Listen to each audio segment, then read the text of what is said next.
Welcome, everybody. Welcome to Montessori Lives once again. And this evening, we're very privileged to have Andrew Hill, who's CEO of Steiner Education Australia. So uh, a little bit outside the norm of having Montessori Montessori people to be interviewed, but occasionally I also like to bring in other alternative educators.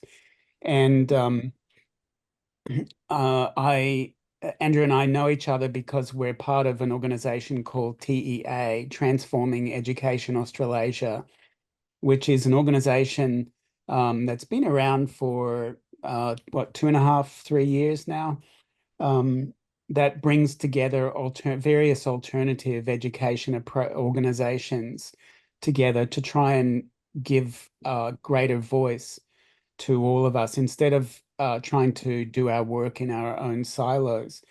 So, getting to know democratic educators, Steiner educators, Reggio, so many other different kinds of alternative education has been very liberating and eye-opening as a Montessorian to feel like, there are lots of commonalities.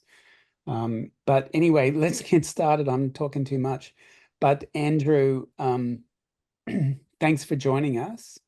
Maybe let's start with what's your Steiner story? How did you get involved in education and Steiner in particular?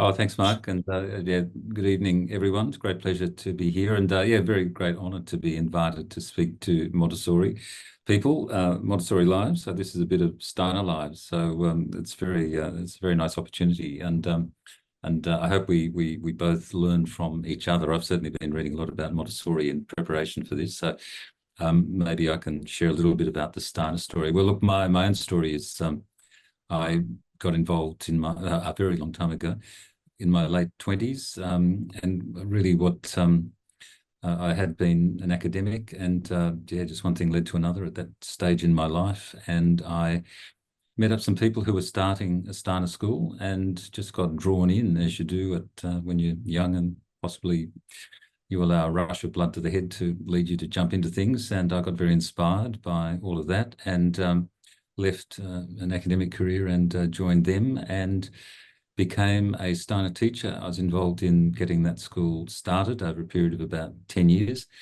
I got myself trained kind of over that time. This was a time before teachers in New South Wales had to be licensed. And so it was possible to really just start with, if you had a degree in pretty much anything, you could be involved in schooling. So I joined them, and I taught what we call the class teacher cycle in Steiner schools, where a teacher takes a class from class grade 1 right through till high school. And I did that, stayed with the school up to about year 10. Then I left there and came back to Sydney, where I'd grown up, and I was taught for a couple of years at a beautiful school with children with disabilities, a place called Warra, which is a community on the outskirts of Sydney.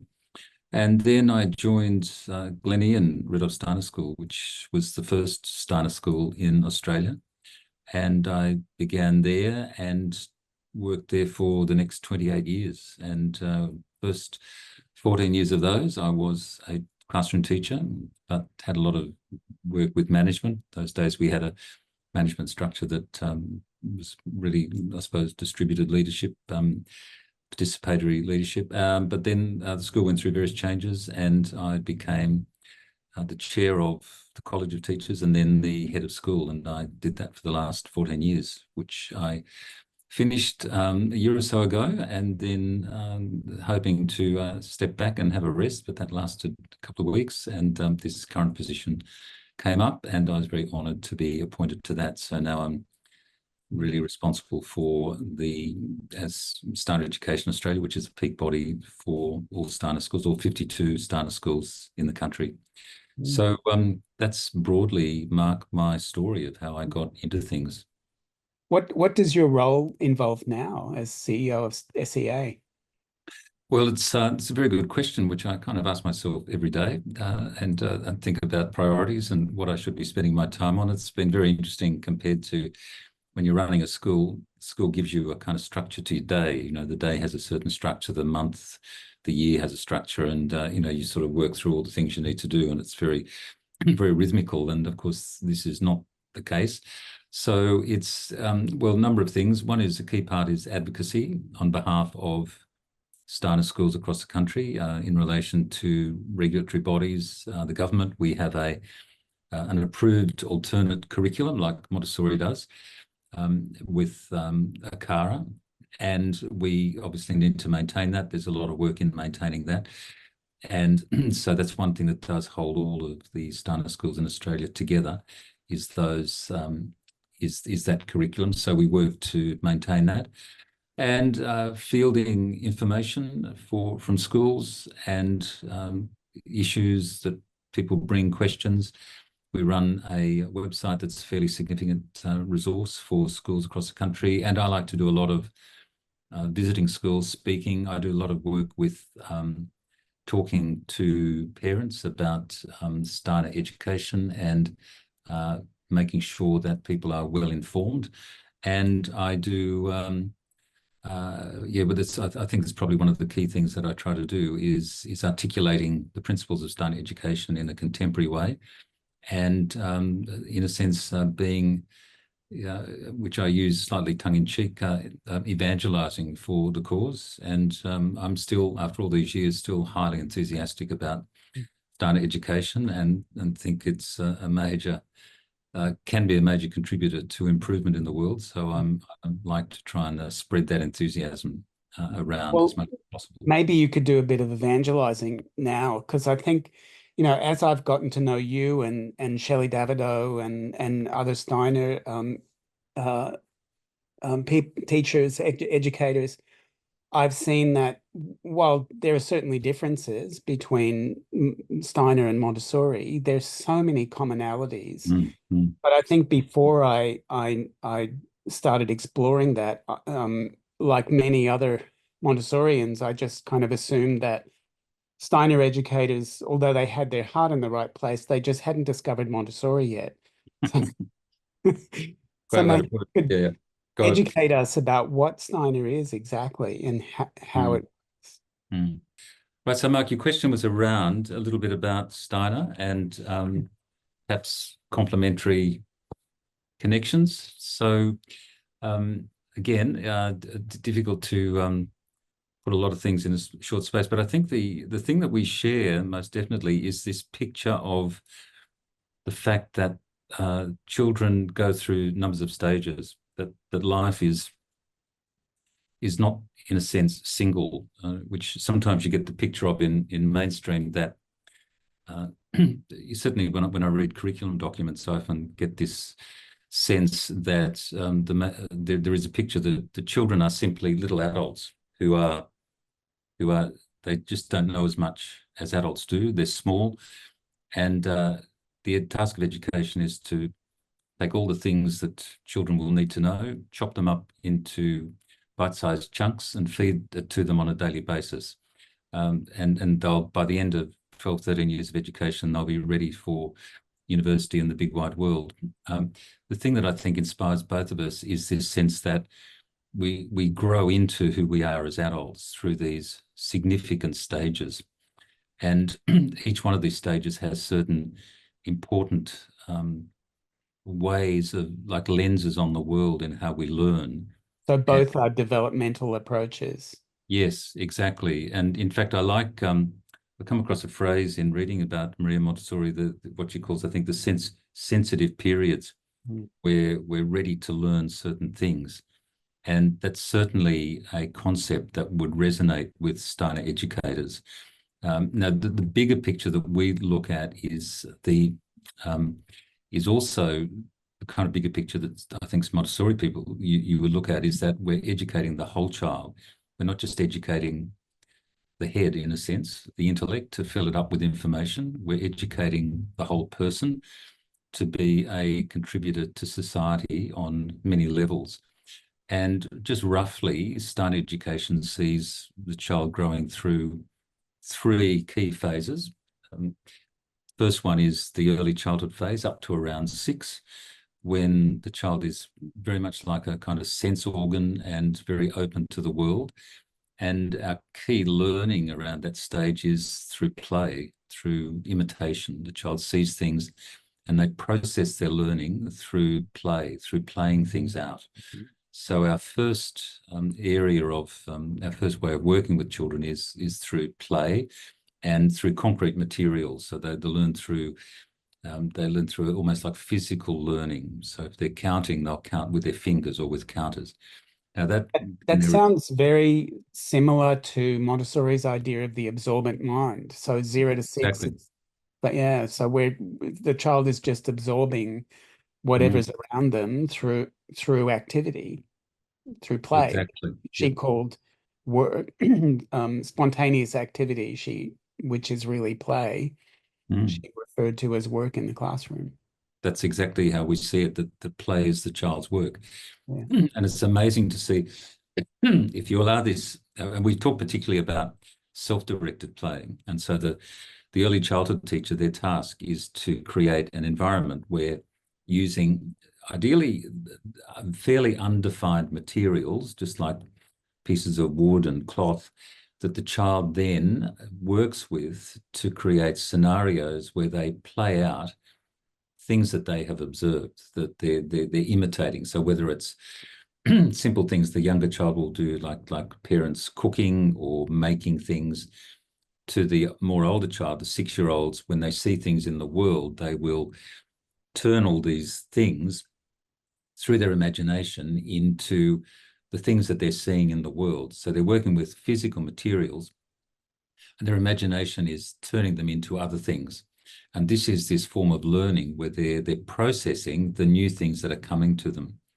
Now, then we see the next stage is really around 6, turning 7. And this is this sort of particular age of around 7, which traditionally has been seen as a time for the child to move into the time when they're starting now to move from the physical learning through to more what we'd call imaginative learning. They're starting to learn through pictures, through images. So for us, the primary school is the time when we introduce all the kind of symbolic forms of learning, like literacy and numeracy, where we're using symbols to communicate meaning. It's all done through stories, essentially through art. And we actually quote, or often quote, Steiner on this, but Picasso put it very nicely where he said, every child is an artist. The problem is how to remain an artist when we grow up. Yeah. And that really captured, I thought, something that really we work with, that children will learn through stories, through images. So when we introduce things, even like, for example, classic one is learning letters. When we introduce the alphabet, grade 1, the teacher tells a story and the letter comes out of some image, something they see in the world. So we teach the children to draw. That's one of the first things we do before writing. And then they draw pictures. And so things like the letter T will derive from a story that we have about a tree. And we'll draw the tree and then use the trunk of the tree and the branches of the tree. And that becomes then the letter T. And it's only the bridge to the kind of abstract concept. But so we use an artistic form to lead the child into their conceptual learning. And in the early years of primary, you can almost teach everything through this imaginative facility. Now, it does rely a lot on the teacher, and I think that's probably a difference, is that it is more explicitly teacher-led. For us, the teacher has to be the artist who's doing that. But we certainly encourage the individual child's response to that. So the children create their own book, which is a representation of their learning.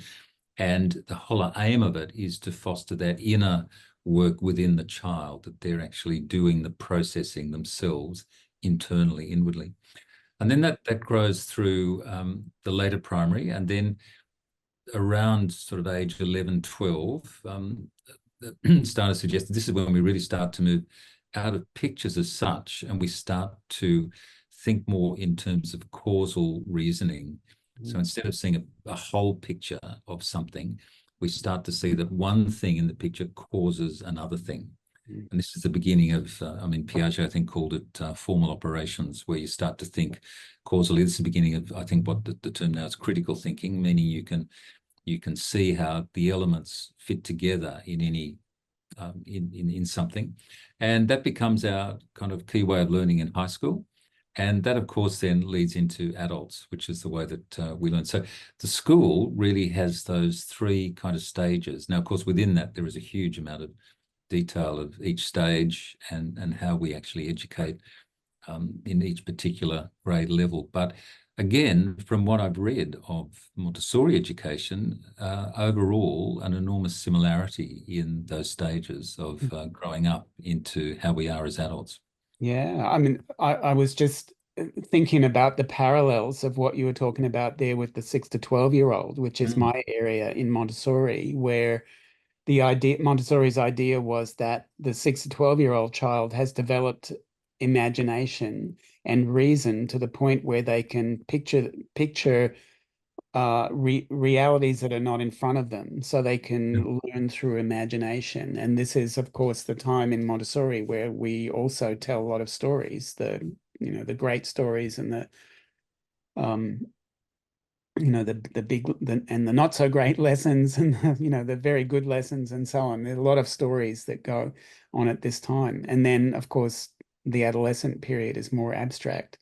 So yeah, a lot of parallels. Yeah, and I came across this idea. I think she coined a term called cosmic education Yes. for the primary, which I liked very much because, and from my understanding, she meant the kind of the interconnectedness of everything.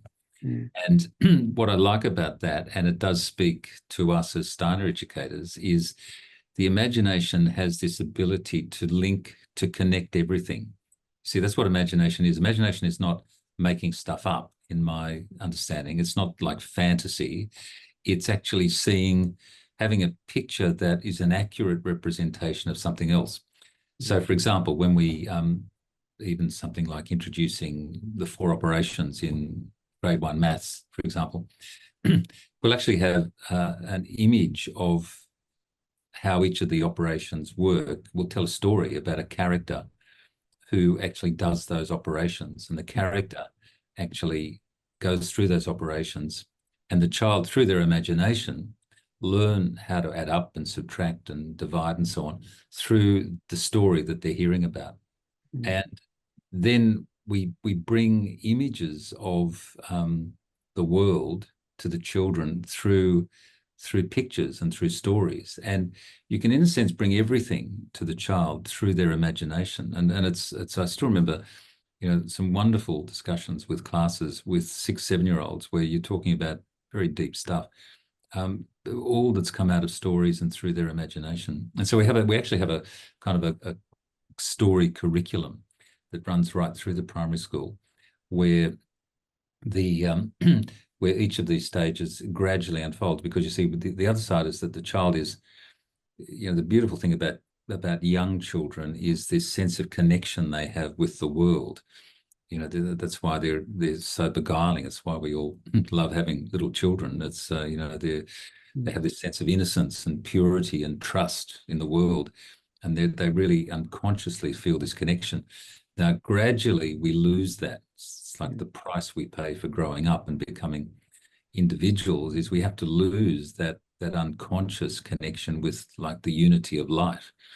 And that gradual freeing, separating, comes in these early years of schooling, class 1, 2, and 3, and usually we find by around age 9 or 10, children really have this more inner existential sense of being an individual, being separate. And so we have a series of stories that from around the world that really we find meet the child on this journey. So in class 1, for example, we'll tell fairy tales from around the world, different cultures, because the fairy tales have this sort of First Nations connection that of the human being with the natural world. Animals talk to each other, people talk to animals. It's this beautiful sense of unity in the world, which really captures the spirit of childhood. And then gradually we take them through a series of folk tales from around the world that really, in a sense, give them a sense of this separation. So grade two, we tell them some of the animal fables around the world of Aesops and things where animals trick each other. You know, the sour grape story of the fox and the grapes. You know, where people are tricking each other, and then gradually in year three we sort of take them even further, and the idea is that the stories really support their growing sense of who they are, and the stories that we have from different cultures around the world are really also a picture of humanity's own development. And so that's the other side that I do notice in Montessori, is you have that great commitment to the kind of the cultural development of the child. So they're hearing those great stories and the great literature. So they really feel that they're a person of the world. They're not just a person of the local. I mean, they have to be a local person, but they're also a global citizen in the best sense. Yeah. So there's that dual sense where Montessori kind of encourages that sense of individuality, but also a sense of interdependence at the same time. So she believed that you can't be one without the other. You can't be an individual without being interdependent with other individuals. Do Beautiful you, concept, and that's I was highly impressed with that in looking at her work, which I think was the reason she was nominated for the Nobel Peace Prize a number of times, because of that sense of building cooperative relations between children. I think one of the most damaging things in classrooms is the competitive nature, where children are set against each other. Their external motivation. yeah. So that intrinsic motivation to do your best as an individual, but in harmony with the others, your peers, that also is a cornerstone of Steiner education as well. Does Steiner education aim to preserve that sense of the interconnectedness of all life? Most definitely. But the question is how you do it, because you see, in one sense, that interconnectedness, we have it naturally as young children. That's, as I said, then gradually through imagination in primary school, the child can experience it. This where adolescence, though, becomes problematic, is because that's when the child starts to reason, and the critical intelligence can be actually quite damaging because it can pull things apart and can be quite cynical, which is what a lot of adolescents can become. So we find in high school, the challenge is to keep a balance between what I'd call the critical intelligence, which is understanding things, is seeing through artifice, is seeing how something may not be, something that may appear nice on the surface may not be underneath. In other words, really seeing the reality of the world, yet still keeping ideals. So that, because it's ideals are what really keep us going. They're the things that make us want to get up in the morning and have a go at life. And so one of the big challenges for high school education is keeping the high ideals of life very alive for young people, and balancing those two sides. In this world of social media, where they can be influenced by all sorts of things that may be questionable, it's so important the school plays a role of keeping those growing young people in touch with some of those high ideals. And that is, and I actually believe one of the key issues for all the mental health concerns that everyone's dealing with these days is that young people have been almost overwhelmed by the negativity and the cynicism in the world. And it's how to get a right balance between the two is a question, I think, for every high school. Mm. So what does a Steiner classroom look like? How does it function? I guess one of the big differences between a Montessori classroom and a Steiner classroom would be the 3-year structure in the Montessori classroom. And Steiner classrooms are single year, but that same year, that same group follows the teacher for, is it 7 years? Yeah, around that. Well, that's absolutely correct. So the primary is based on this idea that as the child comes out of the early childhood years, up around 6, turning 7, And this is where I think, a lot of traditional cultures have seen the beginning of school as around age 7. So that's where countries like Finland and Norway, Scandinavia, that's the formal start of schooling is age 7, which I think now is even, some of the brain research they've done has shown that the brain does change around this age. And, the hemispheres start to work together. And this is what then produces this ability to make inner pictures. Around that age, the child, and this is again part of our culture, but if you put yourself in the child's shoes, you can have a feeling for this. The child stepping out of that kind of very protected world of early childhood, and we have the sense that the child's really looking for someone to take them on this journey. They're not yet ready for the independence of adolescence, when they need to be kind of a bit on their own. And so our idea is that they want someone who is like an authority that they can trust. And our ideal for the primary teacher that we call the class teacher is, and this was Steiner's wording, was a loving authority. So an authority that the child can look up to, respect, even love in that higher sense, but is also an authority for them. And I think if we look back, if we're very honest, back in our own childhood, we often looked for someone like that in these early years in primary school. Now, that's our ideal for the teacher, to actually play that role and that's why we have that continuity through as much of the primary school as possible, to give the child security in that relationship.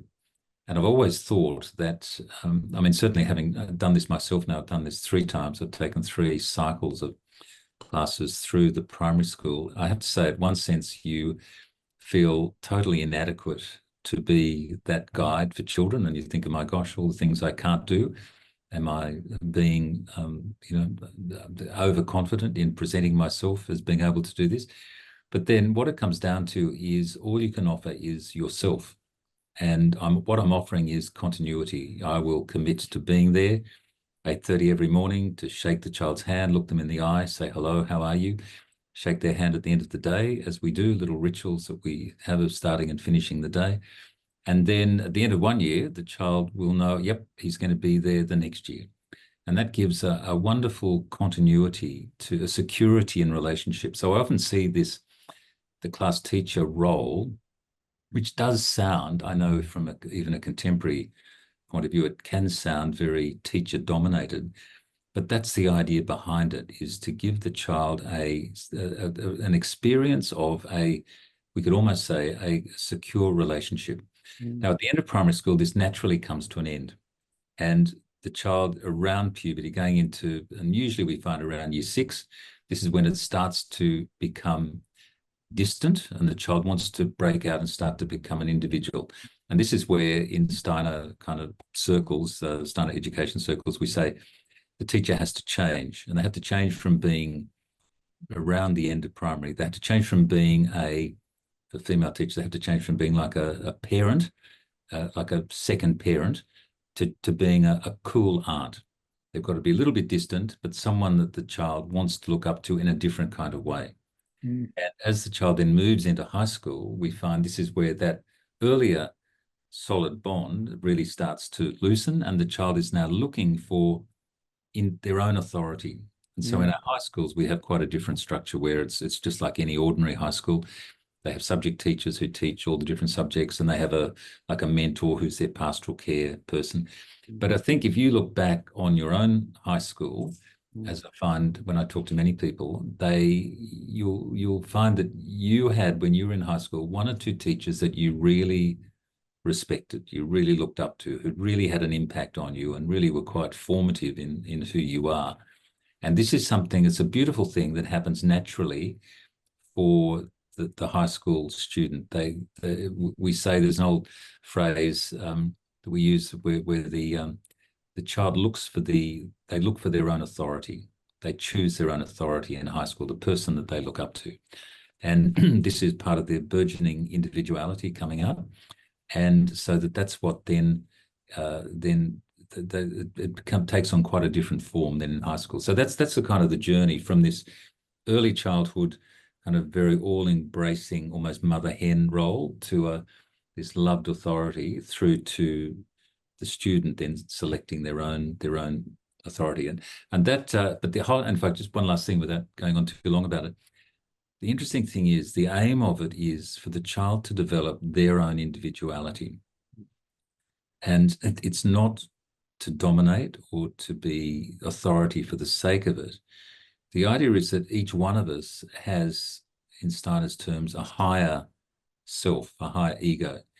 And by looking up to someone in our younger years, I've always felt it prepares the space within you for looking up to your own higher self. Mm. And this, of course, is what leads you through life. Ideally, it becomes your conscience, but it's something that is within you as an individual. And so we see all of these as stages on this journey to helping the child develop that inner authority, that inner strength, that inner sense of who they are. And again, resonates very much with all that I've read from Montessori. Mm. Well, I love that Steiner really recognizes that education is all about relationship. That's the fundamental aspect of education is relationship, and that Steiner is very accurate at defining how that relationship changes. I think in Montessori we put a greater emphasis on the individuality. The relationship is there, definitely, because we've got them in the same room for 3 years, and the relationship changes between the various cycles. But I think it's more explicit, the nature of that relationship in Steiner, and I think that's really, really valuable. How often does it happen in this modern times that you have a teacher who's able to follow? Because I mean, we all know how Yep. the attrition rate in education is pretty high. How often does it happen in Steiner schools that a teacher will follow that many years? Very perceptive question, Mark, because it's something that we ask ourselves. It used to be most, but no, it's fallen away enormously. There would be these days, we'd have to say look, and again, I'm speaking of the school I was at, and I think we had there, in terms of teachers going right through, at least 50 to 70% would get right through the primary school. We used to, in the old days, we'd go right through to year 8. We used to teach right up into high school. I mean, obviously with other teachers around, and there were multiple teachers at every year level. There's simply a home teacher, but there's also craft teachers, language teachers, library teachers, a whole range of different subjects. And so it's not as though they're totally subjected to just the one voice all the time. It's the one home teacher. And I'd say that these days, of course, people go away and start families, or have children, and then people move and so on. So it is certainly less than it was. And worldwide, I'm hearing that possibly only 25% of teachers certainly go through to the high school years. But it's really an aspiration. And my view is, if you can have at least 3 years, which is very similar to your way of working, the 3 years gives you a really solid connection with a group of children. And so if it's not going to work out, and some schools have, in Steiner schools, have even trialed that, of having a class teacher who goes from grades 1 to 4, for example, and then someone else who specialises in the upper grades. So certainly at Glen Inn, we had a terrific group of younger teachers who were great with the senior primary, early high school, like a middle school, because they do have different needs and a different mood in the classroom. So it is an issue these days, maintaining that aspiration. Now, Steiner education, of course, named after Rudolf Steiner, and it's sometimes called Waldorf education. Can you give us some background about where those two names come from, and Sure. who is Rudolf Steiner? Who was Rudolf Steiner? Well, Rudolf Steiner was quite, it's again, very similar time frame to Maria Montessori, born 1861. Unfortunately, he died relatively young, and he's about 64, 65, in the sense that these days people live a lot longer. A very working class upbringing, born in what is now Croatia. but was essentially a kind of a self-made person. Had a PhD in philosophy by the age of 30, which was pretty remarkable for a working class boy. And he developed a kind of a public intellectual face up to the age of about 40, when he started to talk about a more inner spiritual life. And he was invited to give lectures around Europe. He became centered in Germany. And over the last 24 years of his life, he gave 6,500 lectures, which if you average them out, that's one every day and a half. And in addition to that, he wrote a number of plays, wrote various books. The end of his life, he was centered in just outside of Basel, Switzerland, where he designed a quite remarkable building called the Goetheanum. And at the end of his life, the school itself grew out of some people who had worked with him. There was a particular individual who owned a cigarette factory in Stuttgart in southern Germany. And this was called the Waldorf cigarette factory. It was connected with the family who had set up Waldorf Astoria hotels in New York. And Steiner used to give a lot of talks to workers, what we'd call like a workers' educational association. And the workers of this factory had enjoyed the talks that he'd given, and they said, would it be possible our children would benefit from the wisdom that you are suggesting?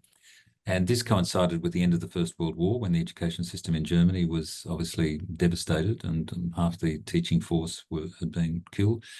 And the school system was in disarray.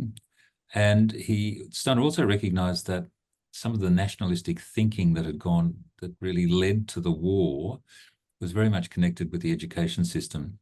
So like Maria Montessori, like her work in terms of developing an education for peace, he suggested that we needed a new form of education. So the owner of the factory said, all right, well, I'll give you some sheds at the back of the building. If you can appoint some teachers, you can teach some of the children of the workers. So in September 1919, Steiner trained a bunch of teachers.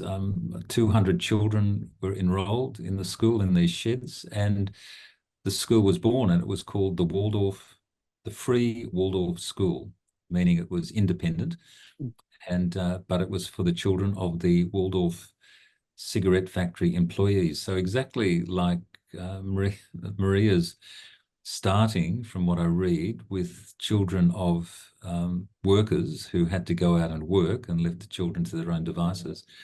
Very similar origins of these two forms of education, with working class children in difficult circumstances. And so that's where it came from. It started then as Waldorf education. So in Europe, it's known as Waldorf. It is in America. Within a couple of years, the first school in Stuttgart there was a school started in London, and then another one in New York. And in America, it's known as Waldorf. But for some reason, in England and Australia and New Zealand, it's known just as Steiner education. Mm. And so they're exactly the same thing. Mm. Montessori spent, after her method achieved worldwide notoriety, she spent most of the rest of her life training teachers, including in India, where she was interned for 7 years. Did Steiner do the same thing? Did he devote his life to training teachers in his method? That's the biggest frustration I think I have with Steiner education. He spent the last few years of his life after the First World War, when the world was really trying to reestablish itself. Steiner himself, I'm sure, was very aware of what was threatening Germany, and many people came to him asking for advice on how to apply his insights into their own professional work. Mm. And the school was only one of those things. And so he started the school, and then he went off and did lots of other things. And the school then was essentially on its own. He would travel back and meet with the teachers and train them, but it was very much an ad hoc affair. And I really believe things would be possibly very different if he had devoted himself to building the school system, as did Maria Montessori. So just as an example, in 1924, which was the last year that he actually worked, he was incredibly productive with different people coming to him asking for suggestions. So just as an example of what happened and what took his time, some farmers came to him and asked how they had noticed that the soil fertility in their farms was declining since they had introduced chemical fertilizers. The German chemists had just synthesized ammonia and they developed artificial fertilizers, which were having a huge effect on farms, increasing yields. But the farmers noticed that the fertility of the soil declined as they put more chemical fertilizer on it. So they said, how could we regenerate the land?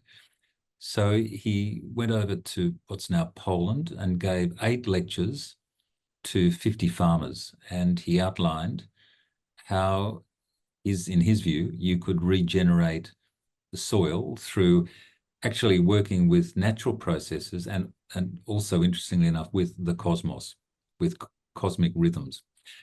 He gave them those 8 lectures, went back to Germany, didn't speak ever about agriculture again, but the farmers worked on it, developed it, and out of it has grown what's called biodynamic farming. A young chemist who had worked with him took it to England in the 30s and to a conference, and there it became known as organic farming. And it's now one of the major, hundreds of thousands of hectares around the world are farmed biodynamically. He also gave talks to, of all people, actors. They wanted advice on acting.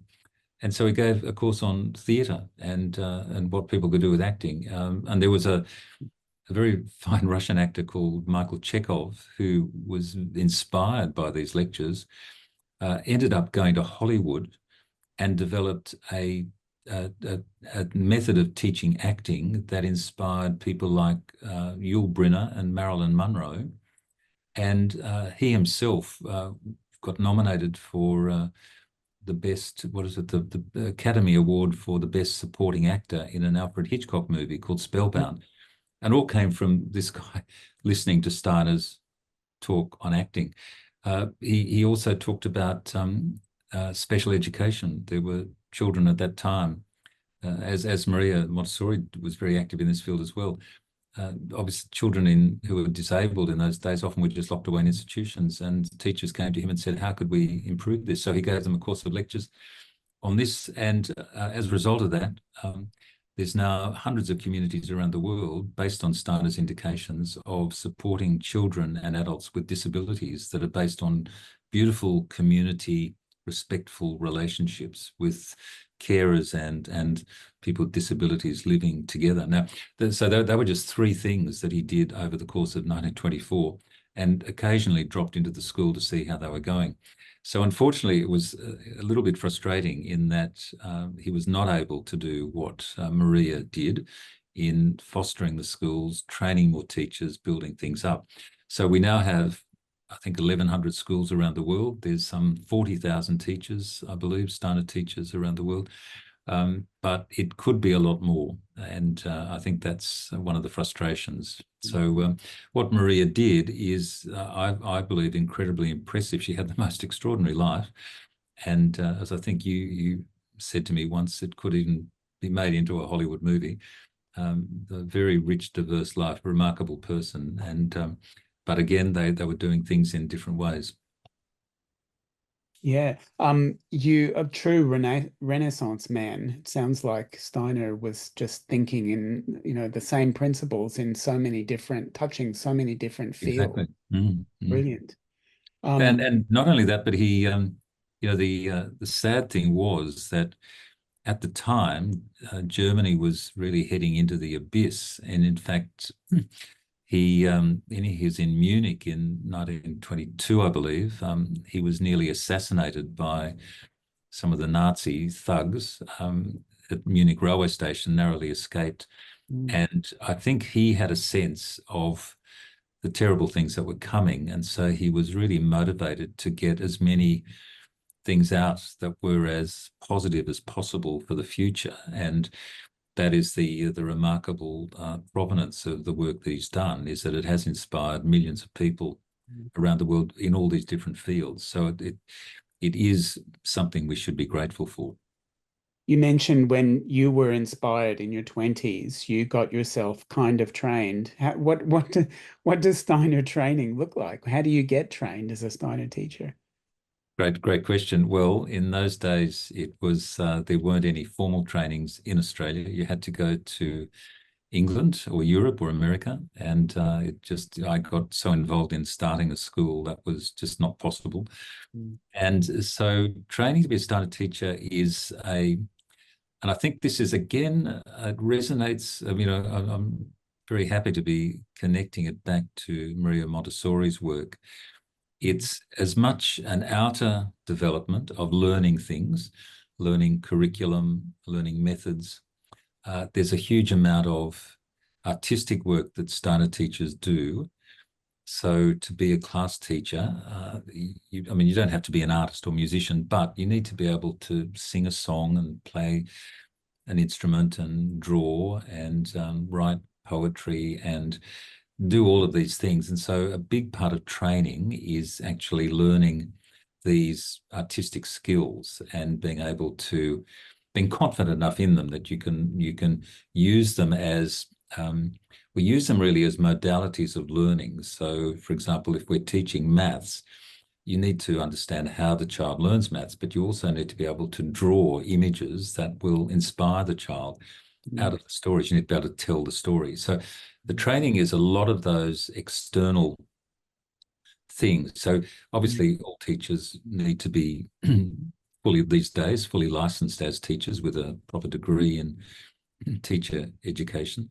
But on top of that, our trainings are very much an artistic training of learning those arts.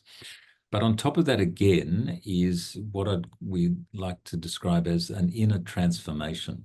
Mm. And it's really a matter of turning yourself into a different person. Now, that takes time. And so our ideal trainings are, ideally, the ideal training would be a full-time one over a period of, say, at least a year, where you're every day able to work on these processes. And we do have one full-time training still in Australia, the Melbourne Rudolf Steiner Seminar in Warrenwood in Melbourne offer that as a as a 2-year course.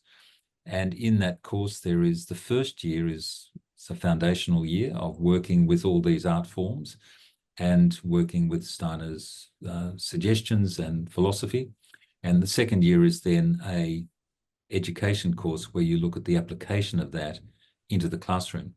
But at the core of it is this inner transformation. And again, something I noticed in Maria's work, where she Another talks parallel. Yeah. another parallel. She said, that's right. Now, I like this. I wrote this phrase down. She wrote, "You make a study of oneself." Yeah. Now, I thought that was fantastic because that's exactly Mm. our view as well. And I think this is where, again, this absolute conjunction, one of the first things Steiner said to the very first teachers in that first course in Stuttgart, he said, what makes a difference about in a classroom is the way the teacher thinks. In other words, what your thought life is about. He said, and he goes on to expand that. He says, if you spend your life just thinking about superficial stuff, you are not going to have an impact on the children. If, on the other hand, you devote your time, a certain part of your day, to thinking about the bigger questions of life, you're going to have a bigger impact on your students. Of course, you have to do everything else competently. And I like this sense of, I think Maria also talks about the journey of self-discovery. Yeah. And what they're both saying is revolutionary, in my view, in education. Because you see, the older form of education, and even today still, it's almost mechanical. The idea is the teacher has a curriculum, and yes, one teacher can be more clever at doing it than another, but the teacher in one sense is not part of the curriculum. The curriculum is an objective thing. I think for both our systems, the teacher is part of the curriculum. And that's why it's so important that the teacher, to use Maria's words, makes something of oneself. it's a part of inner transformation. Now, that's obviously a process that in teacher training, we like to start that process. But of course, that's going to be a lifelong journey. So we really like our teachers to embark on that. And there's numbers of ways of doing it. There are processes, you can have sessions on it. We both individually and with groups and with a mentor, journaling, reading. There's many ways, but the key thing is that one starts to make, if I could put it this way, a kind of an objective assessment of yourself. And so we have these little exercises that Steiner teachers try to do, where at night time you actually look back in your day and you visualize yourself as an objective process. You look at yourself, and I would try and say to myself, I would try and imagine myself in the classroom as the children might see me, as they might experience me, so that I would finish the day not just thinking about, oh, this child didn't do that properly, or they didn't do that, or what they're doing. I'd also look at myself. So what was I doing? And in that way, trying to objectify yourself, it's part of that inner transformation. And so I'm very grateful to Maria, that little phrase, make a study of oneself, is now part of my my view on what teachers should be doing. How beautiful. Very, very different, of course, to mainstream education, where teachers can't be trusted and they have to be written out of the script so that they're, and they're really being written out of the whole education process, because they're leaving in droves, because they're so they feel so scripted and like a cog in a wheel, with no creativity allowed. Exactly. And their individuality is not honored. I mean, of course, that's done from the mainstream view to avoid outliers and outlaws, of course, and there will always be that possibility. But on the other hand, that's the tiny exceptions in my view. And the teacher is part of the educational dynamic. They're part of the child's learning. And so it's so critical. And so 99% of teachers go into teaching full of ideals, wanting to contribute. And surely we should be harvesting that. That should be part of the process. So the teacher's creativity is a critical part of the child's experience. And so much, when people look back on their learning, their education, so many of the things you remember are the interesting things your teachers said, the unusual things, the unscripted things that came out of them as individuals. And I still remember going to, sadly, was the funeral of a very good friend of mine who'd been a great maths teacher at our school. And at his funeral, it was almost very poignant. A bunch of his students came, and one of the boys had this 3-page typed out statement, and he said, these were all the funny things he said. We wrote them down. Wow. That actually kept like a diary of his funny comments, interesting things, and they'd kept them, they'd remembered them. And that's the impact a teacher has on students. It's really formative for the student. Speaking about individuality, I several years ago I spent a day at Pengari Steiner's school in Noosa. Oh yeah, And great. one of the things that jumped out at me as a Montessorian was that all of the children were doing the same thing at the same time. So this of course jumped out at me, because in Montessori the emphasis is on individuality and choice, and children choosing their own activities. So you might have 28 children in a class all doing 28 different things at the same time. Where does Steiner education stand on that issue of encouraging individuality and free choice and so on? Great question. For us, it's a developmental issue, and two sides. One is that we develop into it, and one is the other is what I'd call the technique of learning. So to do the technique of learning first, if you would have said, you would have walked in, for example, I can imagine, because I know the criticism that we get. So if you walk into an art class in, say, grade 2, you would have the teacher setting up all the paints. Watercolor, we do watercolor painting in primary school because the colors really, really glow. And the teacher will have something perhaps at the board and say, today we're going to paint red, yellow, and blue. Pure colors. We're not going to paint a picture. It's going to be red, yellow, and blue. And then the teacher will put those on the board, and then the children then will do the same. So in other words, it's an explicit following. Now, of course, you could look at that and say, oh, isn't that just training? Well, no, what lies behind that is that the painting curriculum is actually about learning to feel. You see, each of the colors, you feel something different with each of them. Mm-hmm. When you paint red on a page, it glows, you feel something. With yellow, you feel different, and blue, you feel different. Mm-hmm. And the painting curriculum is a series of exercises for the child to experience certain feelings. Mm-hmm. Now, they're the equivalent in music of learning the scales. And so just as in music, if you're going to teach, for example, if you're teaching a child the piano, you don't say, in my view, you don't say to the child, all right, well, just go and just play, just be creative, just go and play. No, you have to teach them a structure. You teach them a technique. You teach them, here's the C major scale, then there's the D major scale, the G major, then and so on. And then when they've mastered all that, then you might even start to play jazz. And here I'm going to play this run because I know my C major scale. In other words, creativity is built on a technique. Now, it's the same with us in creativity. It's learning a technique on which you can then play and be creative. And that's all the way through, we do that from that point of view. And so, but then when you look at what each child does, if I'm in a classroom of 28 children, when I look at those 28, if I know them, I will know that each child will do that same exercise slightly differently. Mm-hmm. But the key thing is not the product at the end. The key thing has been the inner feeling the child has when they've put those three colors of wet, what we call wet on wet, because the colors glow and the child feels something. It's actually a development of emotional intelligence. You're helping them to feel certain things. Now, if we just said, oh, just paint the colors, whatever you like, and sometimes we do that, then that inner experience would not be as powerful and not as strong. The aim of it is that they can do those things. So in other words, there's explicit instruction in the basic technique. And then you harvest that later when they're able to draw and paint and create themselves as an individual. But that comes later.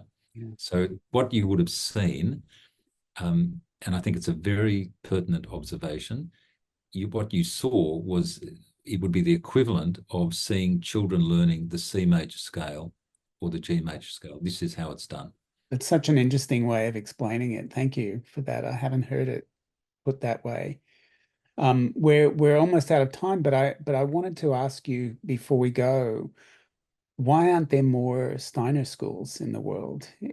This is great question. I Steiner and Montessori. Obviously, they're systems that hold so many answers for the broken system that does so much damage in the country to children and families. Why aren't there more? Why isn't it more widely accepted and acknowledged?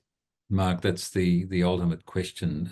I just think it's the kind of what I can only describe as fixed thinking. When people think about education, so many they think of the education they had, and they hark back to those older things that they thought were certainties. What I enjoy so much in talking to anyone involved in any of these, more child-centered educations, is that we've stepped outside some of those fixed ideas and are looking at what does the child need. And so easily it is for people to get fixed on leagues tables, data, curriculum. None of these relate to the child. And it's only when you start to look at the child, and this is what Maria Montessori, Rudolf Steiner, both were looking at. What is this child we are educating? And realize that curriculum is, in one sense, it's just an excuse to work with the individual child. And we are complex beings, and we need to educate multiple parts of the child at the same time, our body, our souls, our spirit. And but people so easily get fixed on things, not the child and not the inner spirit of the child. And the sad thing is, by doing that, they deny their own inner spirit. And if only they could be in touch with that, then they would start to see the importance of educating the child and putting that at the very center of all our educational discussions. And then things like NAPLAN and all of those things fall into place as, yes, important in one sense, but they're a secondary issue. The central issue is, how do we produce young people who out of themselves can find meaning and direction in the world and have a sense of who they are and And know what they feel when they paint with blue or yellow. Exactly. Because then if they can feel when they paint with different things, they will feel themselves in the world. So often education is numbing. And I certainly know I came out of my high school education numbed. That's what I felt at the end of every exam. I just felt inwardly numb and took days to recover. And that's one of the reasons I was so warmed when I came across starter education. Was here was something that, yes, was academically had a good solid foundation, but at the same time recognized that to be human, our feelings are central. You know, if our heart is numbed, we're not being a human being. And so how can we educate like a so whole that child? a whole child is at the center? Beautifully said. Thank you, Andrew, so much for your time this evening. It's been so interesting. And like I said to you before we came on, there's 5 years worth of conversation I think we could have. So we'll have to get you back at some point. But thank you so much for this evening. Well, Mark, look, thank you. And could I just say thank you for the opportunity, because I've thoroughly enjoyed having a dialogue with you from a different perspective. And I love those questions because it stimulates, me to think about what we do. And obviously that's the whole point of dialogue. If you just talk to people who you're familiar with, you fall into a kind of a bit of a slumber. So talking to people from different perspectives, the more we do of this, I think the more we build that real sense of collaboration generally, and one small step to world peace. Mm. Well, thank you everyone for joining us, and look forward to seeing you again in a couple of weeks. Good night, everyone. Good night.